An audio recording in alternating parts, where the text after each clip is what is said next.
Vamos fazer análise experimental do comportamento no filme Obrigado por Fumar. Aqui temos Nick Naylor, um lobista da indústria do tabaco. Naylor, ele é habilidoso em manipular a percepção pública utilizando do seu comportamento verbal como ferramenta de persuasão.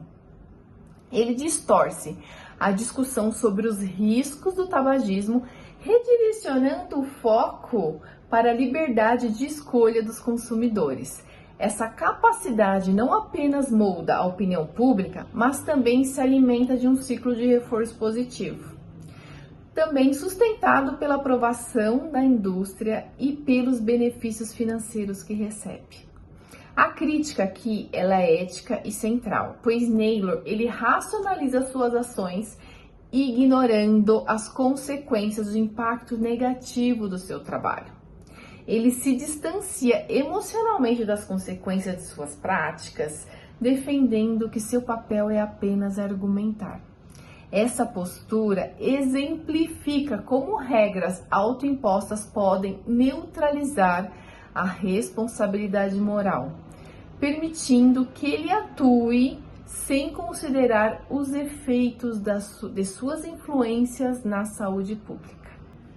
Aqui, a primeira análise que temos é o comportamento verbal. No filme, o Naylor ele utiliza seu comportamento verbal para manipular as percepções.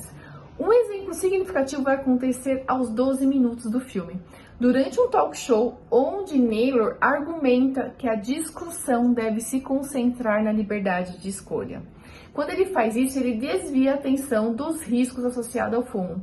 Esse uso de percepção exemplifica a modelagem do comportamento público e o papel dos estímulos verbais como discriminativos.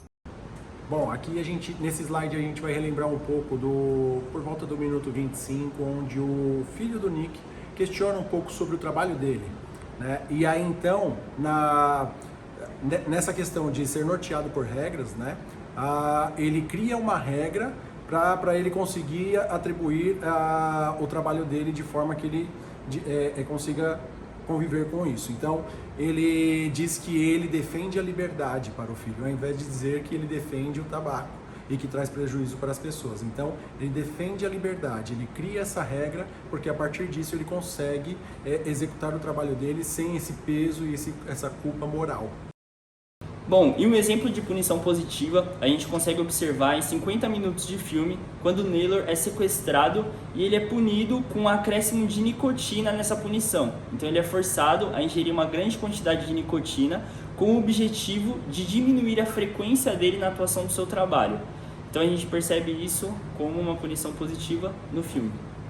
Um exemplo de pareamento a gente observa nos 45 minutos do filme, onde o Naylor associa o ato de fumar aos ícones de glamour de Hollywood.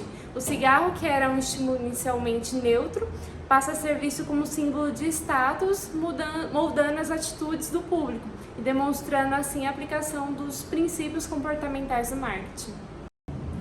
No filme, a fuga é exemplificada aos 50 minutos, quando Naylor, após a situação aversiva de envenenamento, é resgatado. A sua saída da situação representa uma resposta de fuga, enquanto a esquiva é ilustrada aos 70 minutos, quando ele utiliza a retórica manipulativa para evitar confrontar o seu filho sobre a ética do seu trabalho. Esses exemplos mostram como Naylor utiliza estratégias para lidar com situações aversivas, tanto físicas como emocionais.